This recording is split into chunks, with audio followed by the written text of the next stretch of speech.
Student, I am back with new subtopic under Banking Regulation Act 1949, that is Objectives of Section 35. Section 35 is about inspection of banks, as we have already discussed in the last class. So, let us have a recap of it. As I said, Reserve Bank of India has the authority to inspect the books of account of any banking company operating in India as per directives from central government. We have also discussed in the last class duty of the bank officials during an inspection.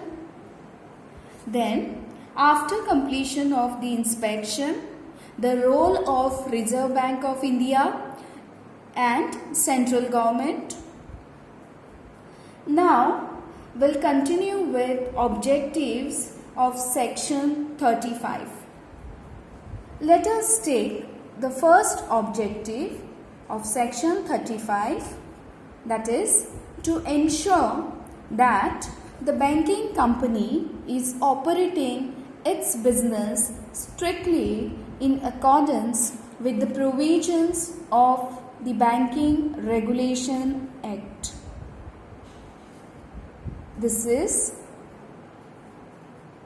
to make sure that banking company is operating its banking business, as per the provisions, as per the rules, regulation, as per the norms laid down by Banking Regulation Act 1949.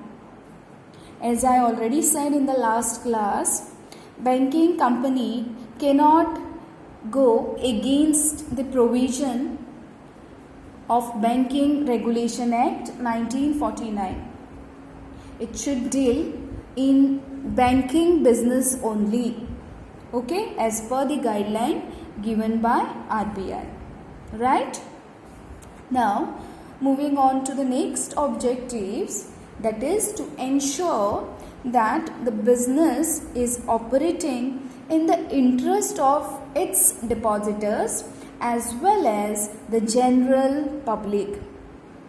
Student, again here it says to make sure that banking business, student, always remember when I am talking about business, I am talking about the banking business.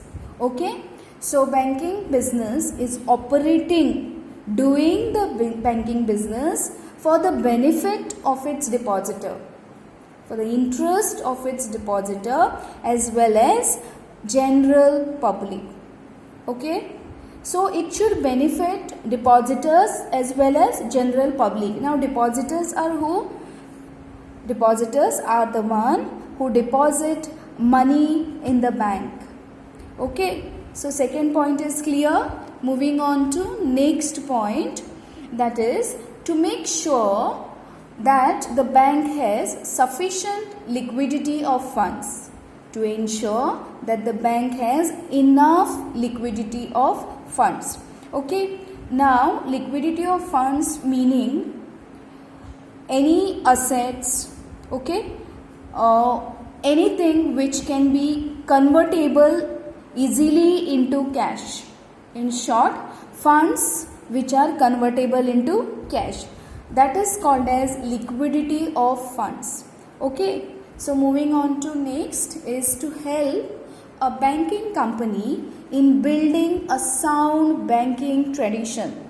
As I already said, as per the Banking Regulation Act, banking company has to have a good reputation in front of depositor as well as general public by giving the maximum facilities to depositors as well as general public. It should have good banking tradition and followed by good banking habits. Moving on to next one, to satisfy itself about the eligibility of bank for obtaining a valid license. Now, we have discussed this point in detail, okay, when we have done the subtopic licensing of banking company, okay, its provisions, what are the conditions, okay, to get, which are the conditions to be fulfilled to get a license from the Reserve Bank of India. Okay, there we have already covered this. Okay, just a recap of it. To satisfy itself about the eligibility of bank for obtaining a valid license. It means that bank should fulfill certain conditions to get a valid license from the Reserve Bank of India. Okay, this is another objective of section 35. Just recollected all the objectives of section 35. First one, to ensure that the banking company is operating its business strictly in accordance with the provision of Banking Regulation Act. We are talking about the Act 1949. Okay, then to ensure that the business is operating in the interest for the benefit of its depositors as well as general public. Next, to ensure that bank has enough liquidity of funds, right? The next, to help a banking company in building a good banking tradition. That means a sound banking tradition. And the last one, to satisfy itself about the eligibility of bank for obtaining a valid license. Okay?